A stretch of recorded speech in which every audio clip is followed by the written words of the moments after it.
drum up some interest since this is an Olympic year, and people seem to be enjoying curling a lot more, and we're hoping that we can be a part of that. So, but this did not happen without a lot of work and a lot of help from many, many people. And I want to take just a couple of minutes to kind of acknowledge those people. And because there were so many, I needed to have it written down on a piece of paper.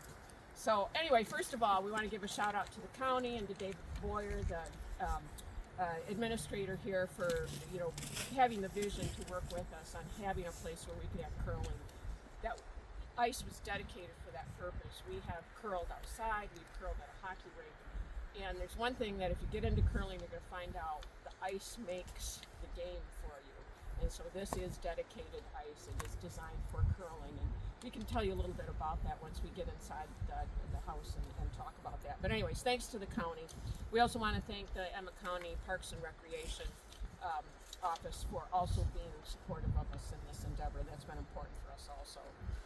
We also had a lot of help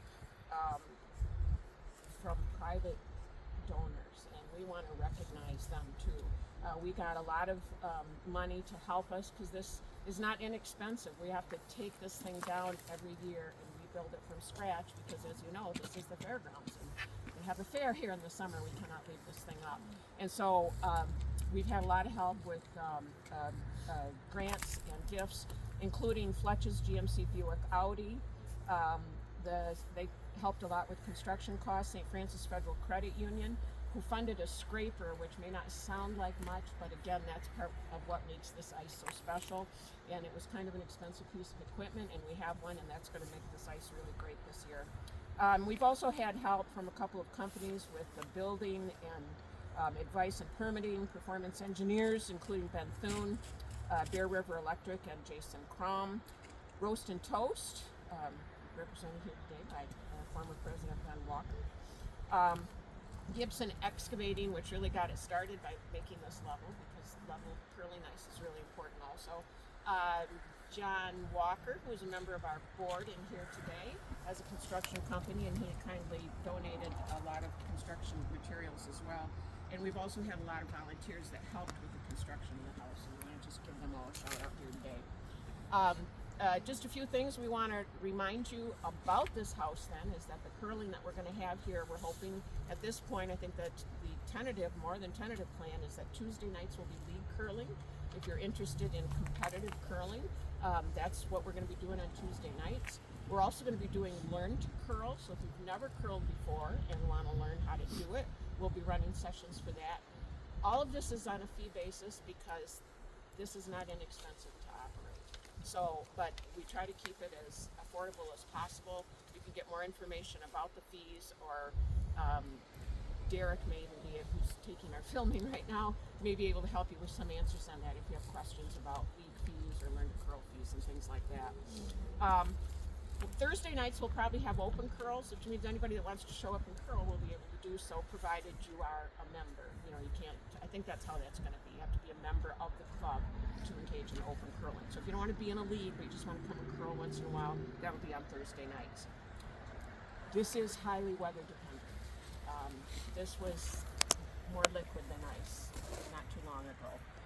We do rely on Mother Nature. So if you want updates on what's going to happen any day, please look at our Facebook page, and that'll give you information about that. Want to have your birthday party celebration out there, we can do stuff like that as well. So we also do broom piles, which is the expression to talk about what you do after you've curled, which usually involves going to a pub somewhere. And everybody stacks their broom in the corner. You stack the brooms in the corner and get a beverage. So watch for those. You'll see those posted on Facebook as well. And our real goal here, the club's been around since 2014. We haven't had a big hiccup with COVID. We're trying to get some traction and going again, and the main thing that will help us get going long term is if we can get real refrigeration that doesn't rely on Mother Nature. And that's the goal we're working for, is a dedicated facility where we can have a much longer season, and the more interest we get every year, the closer we get to that. So we're real excited about this year. I think I also mentioned, I see a couple of new people showed up. We do have a list here that you can sign up to get on our email list for updates about the club. I think that's about all I had. If any of the board members think I missed something, speak now or forever hold your peace or whatever they say. So, but anyways, we would like, if you're interested, we would like you to come in and take a look. We can tell you if you've never curled before, particularly a little bit about the curling ice and what it's all about, and a little bit about the game. You will notice it is really icy walking in there. So please be careful. And we would love to have you come and take a look at what we got here. Why don't you and Ben come on over, go underneath Oh, I the ribbon forgot. and do the This is so ceremonial exciting. clip Yeah, job. You slice them. The ceremonial Whoa. clip job. I'll be your support, Mary. Yeah, that's good. You know, I may fall down. No, when I bent over. Thank you. I don't think that's Okay, well. Wow, they Those were are real huge. scissors. All right, well, here we go. Welcome to the, I guess we just call this the 2026 at this point. curling season in Petoskey and hoping for many more. Ta-da! Okay. Okay, Have at it, folks. go ahead. Come on this